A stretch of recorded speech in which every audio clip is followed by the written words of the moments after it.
Энэ бол Дөнкөө гэдэг газар. Өвөр Монголын Улаанбух цөлийн өвөрт оршин. Өмнө нь энд 300 мянга орчим га талбайг эзэлсэн нүд алдам нүцгэн цагаан элс байсан. Харин сүүлийн жилүүдэд одоо цөлийг ургамалжуулж ногоор улснаар цөлжилтийн хүрээг хомж байна. За сая энэ их хэллээ. Өнөөдөр аз тааруул эндээс ховор эрдэнэч олох боломжийг гисэн. Ягч явах уу? Болно. За явцгаая. Эрдэнийхээ эрэл гарцгаая. Эрэлдээ явцгаая.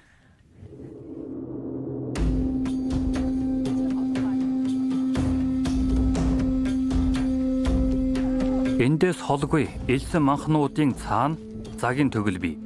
Яг л цөл дундох ногоон бүрд шиг харагддаг.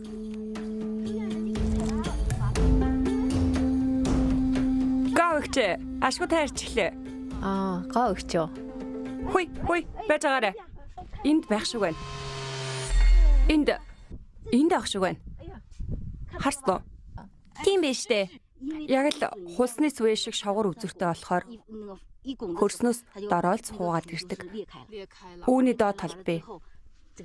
Хараа, яг энэ агааз үнэхээр гоё байна. Малтад үзье. Тийх үү?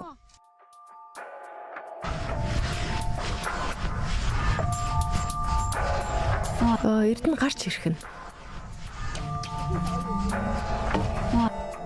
Эндэн гараад ирлээ. Үнэхээр байгаа болов? Их гүндэн шүү. Энэ одоо ямар эрдэнэ болчих вэ? Энэ бол цагаан гоёо. Элсний зөөлөн алт. Энэ байсан юм уу?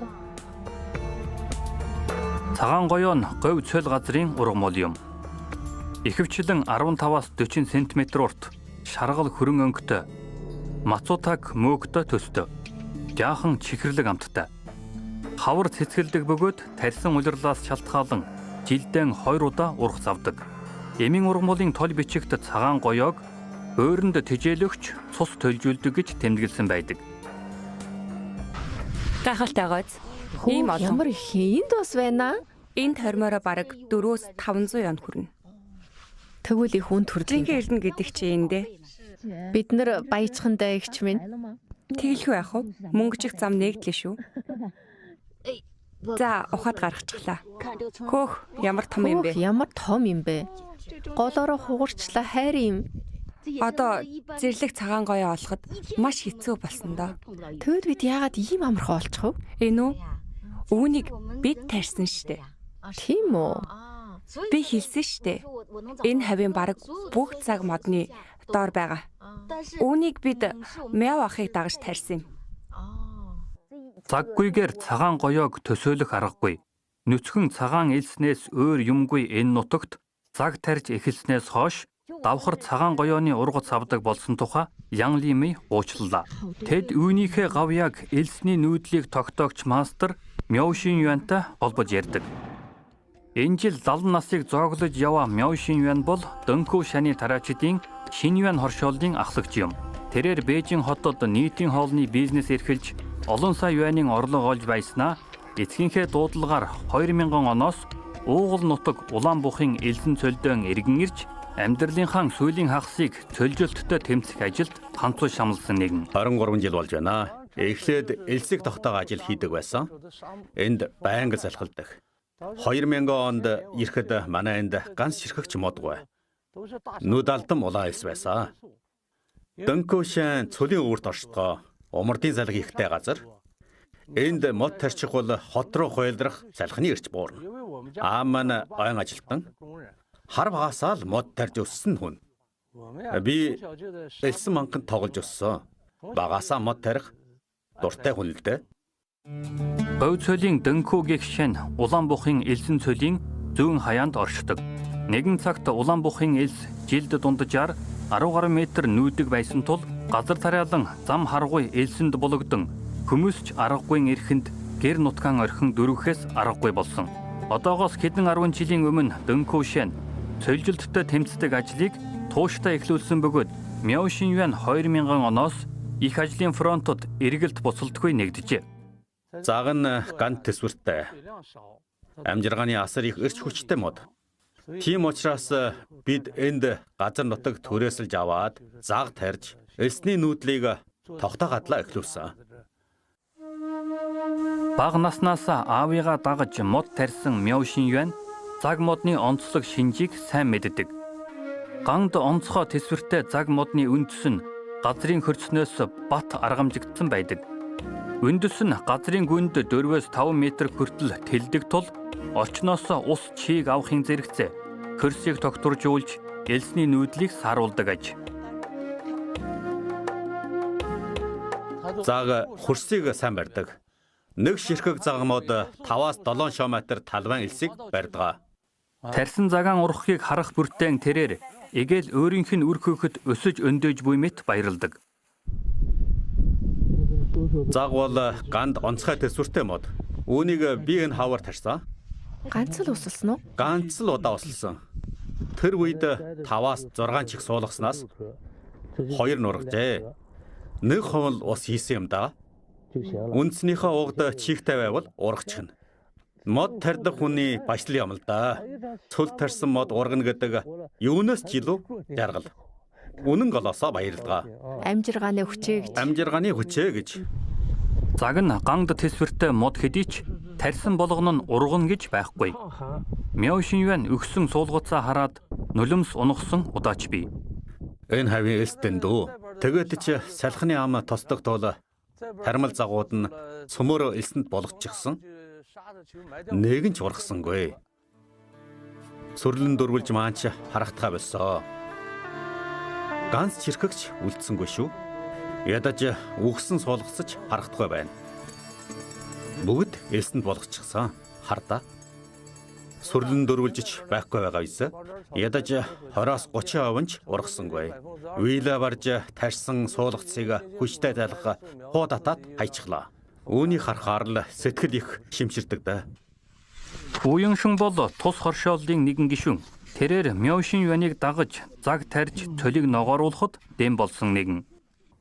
Үнэхээр амаргүй. Маш хэцүү байсан. Би түүнийг олон жил дагаж тарьсан. Энд бараг өдөр болгон салхишуурна. Тэр үед амьдралын нөхцөл их муу байсан. Гэр хол учраас өдөр нь бараг л хардаггүй. Сониноор толгоогоо оройгоод түр амардаг. Дууг хийгээд сэрхтэл нүүр маань элсэнд булгчихсан байдаг да. Тарьсан цагаан арчилахын тулд Мяу Шинюань элсэн цөлийн захад орших энэ шавар байшинд тосгоныхоо хүмүүстэй хамт амьдардаг байв. Цөлд анх заг тарьж байхдаа энд амьдардаг байсан. Энэ маань одоо бүр хуучирч ихжээ. Өдөр нь мод тарьж шүн эндэ хончихдаг. Гэртээ ч хардаггүй. Энэ нь ханзаа тэр үед том орл байсан да. Харин энэ ширээ тэр үед зам байхгүй болохоор түлш авахын тулд тэмээгөө унж хот ордог байсан. Аргагүй л дээ. Тэгж зүтгөөгөө бол цөлийг яад ногооруулах вүлээ. Хүч хулсны үр шимэлжтэй. Хоршооллон анх байгуулахдаа тэд олон суулгац худалдаж авсан. Цөлжилттэй тэмцэхэд хөрөнгө мөнгө их зарцуулдагч хөртөх ашиг нь бага учраас тэд зардлаа хэмнэхийн тулд цаг модны үрийг цуглуулж суулгацыг өөрсдөө өржүүлж зах зээлд гаргадаг байжээ. Тэр үед нэг ширхэг суулгацыг 5-7 мөнгөөр л зардаг байсан. Цөлд мод тарих хэцүүч гэлээ цөлжилтийн эсрэг тууштай зүтгэсний үр шимээр таатай өөрчлөлтүүд бий болсон. Мяу ах биднийг дайчилж эдгээр сүрлэн дөрвөлжийг элсэнд суулгасан. Ингэснээр элсний нүдлийг тогтоон барьж модны ургах нөхцөл эрс сайжирсан л да. Одоо бол Улаанбухын элсэн цөлдөх манай энэ Динкөө Сяны ойролцоох цөлжилт улам багассаар байгаа. Эсрэгээрээ ногоон талбай нэмэгдсээр байна. 2005 онд цөлжилтийн эсрэг тэмцэл үр дүнгээ өгч эхэлсэн ч Мяу Шинюаний халаасанд ирмэд буцаах хэдэн цаасч тэмтэрэгдэхгүй болжээ. Суулгац авах мод тарих гээд олон ажилд асар их мөнгө зарцуулснаас цаашид ажиллах тэнхээгүй болсон. Хэтвч маань нэмгэрч санаа байваач сачаа тутсан да. Суулгац зарж мөнгө босгоно гэдэг маш хэцүү. Цөлжилттэй тэмцэх ажилд их хэмжээний хөрөнгө зарцуулдаг учраас эдийн засгийн үр өгөөжгүйгээр элсийг тогтоох ажилч явагдах аргагүй аж. Үүнээс болж хоршооллоос гарах орхих хүмүүсч нэмэгдсээр байв. Цүлд хөрөнгө оруулах нь яг л элсэнд ус асгах шиг үр дүнгүй үлдэх мөргөө гэж хүмүүс ярьдаг. Тэгвэл яах ёстой вэ? Соёлжилттой тэмцэхийн зэрэгцээ эдийн засгийн өрөөгөөжийг хэрхэн бий болгох вэ? Нэг өдөр Мяошин Юанд холоос ирсэн найз нь зэрлэг цагаан гоёо авчирж өгсөн нь түүний нүдийг гэрэлтүүлжээ. Цагаан гоёог элсний орхиодоч гэж нэрлэдэг. Загийн үндсэнд өрсдүүлж тарьдаг цагаан гоёо нь зах зээл дээр үн цэнтэй төдийгүй эрүүл мэндийг маш сайн дэмждэг ургамал юм. Гэвч энэхүү орхиодойг улаан буухын элсэн цөлд өмнө нь хинч тарьж ургуулж байсангүй. Элсний орхиодоо л доо. Гэвч үүнийг тарьж ургуулах туршлага байгаагүй. Цагаан гоёо нь загийн үндсээр тэжээгдэж ургадаг олон наст эмийн ургамал юм. Энэ бол загмод. Цагаан гоёны доод талд үүний үндэс нь бий. Загийн үндэс нь хөрсөн доогуур цагаан гоёны үртэй холбогдож байгаа. Тэгээд үр хөврөл тогтгол юм бол цагаан гоёо ургаж өвддөг. Тэр залгагдсан хэсгийг хардаа. Тийм байгаа биз. Гол хэсгээр цагаан гоёотой залгагдаж байна. Загийн үндснээс тэжээлийн шингээж авснаар түүний ургах нөхцөл нь бүрддэг. Залгадлаа бол ургачихна. 2005 онд Мяошин Юан цагаан гоёог тарьж ургуулах ажлыг туршиж эхлүүлсэн юм. Хаврын улиралд зэрлэг цагаан гоёо цэцгэлдэг. Ургаж гүйцээд цэцэх нь хатсны дараа өрийг нь авна. Жил болгон цагаан гоёо цэцгэлэх үеэр Мяошин Юан өрийг нь цуглуулж аваад загийн үндэсэнд булж ургаж нахиалахыг нь тэсэн ядна хүлээдэг болжээ. Үрийг шиндлэн ухаан чаргаар боловсруулж чадаагүй учраас үр хөврөл нь төдийлөн сайн тогтдоггүй. Ердөөр л 20-30% тайл ургадаг байв. Зэрлэг цагаан гоёоны өрийг цуглуулж тарьж ургуулахад асар их хэмжээний хөдөлмөр хүч, цаг хугацаа зарцуулдаг. Энэ нь цагаан гоёоноос олох ашигаас ч хамаагүй их зардалтай тул ийм аргаар ургуулахад ашиг олохгүй нь тодорхой болжээ. Тэгвэл ингээд хагас дутуу орхичих уу? Мяошин Юан тархиа гашилгаж удаан бодсны эцэст цагаан гоёоны өрийн соёололтыг сайжруулах асуудлыг шийдэхээр шийдэв. Энэ үед Мяошин Юанд аз таарч өвөр Монголын хөд аж ахуйн мэргэжилтэнтэй уулзсан нь түүнд маш хүнтэй зөвлөгөө өгчээ. Цагаан гоёоны үр хатуу бүрхүүлтэй байдаг. Загийн хялгсан үндэсэнд цагаан гоёог өрслүүлэхийн тулд өрийнх нь хатуу бүрхүүлийг задлснаар соёололт нь нэмэгдэх боломжтой. Ингээд цөлд ургадаг улаан гоёоны үндэсэнд лизинг хийж цагаан гоёоны өрийг дэвтээх нь илүү үр дүнтэй болохыг мөнөөх мэргэжилтэн зөвлөжээ. Энэ аргыг ашиглавал амархан үрсэх болно. Ургацсан 30-40% нэмэгдэнэ гэсэн үг. Ийм нарийн үндэстэй. Энэ үндэс нь үртэй ингэж залгагддаг. Загийн нарийн үндэс нь цагаан гоёоны үртэй нэгдэсний дараа үр хөврөл нь их биетэй хүйн холбоотой болдог. Ингэснээр загийн үндэсэнд улам сайн тогтож их модноос шим тэжээлийг нь шингээж ургадаг байна. Би чамд зааж өгье. Их амархан. Өөрөө ингэж цацаарай. Хөр их цацах бай. Энэ зэрэг байхад болно. Ингээд л цацчихна. Энд игээд цацна. Өрөө суулгачлаа. Одоо энэ минийх болсон байхаа. Болно. Ухахдаа гаргасан шороогоо одоо бид буцаагаад хийн. Хийснийхаа дараа ууслана. За яг ингээд усаа хийн.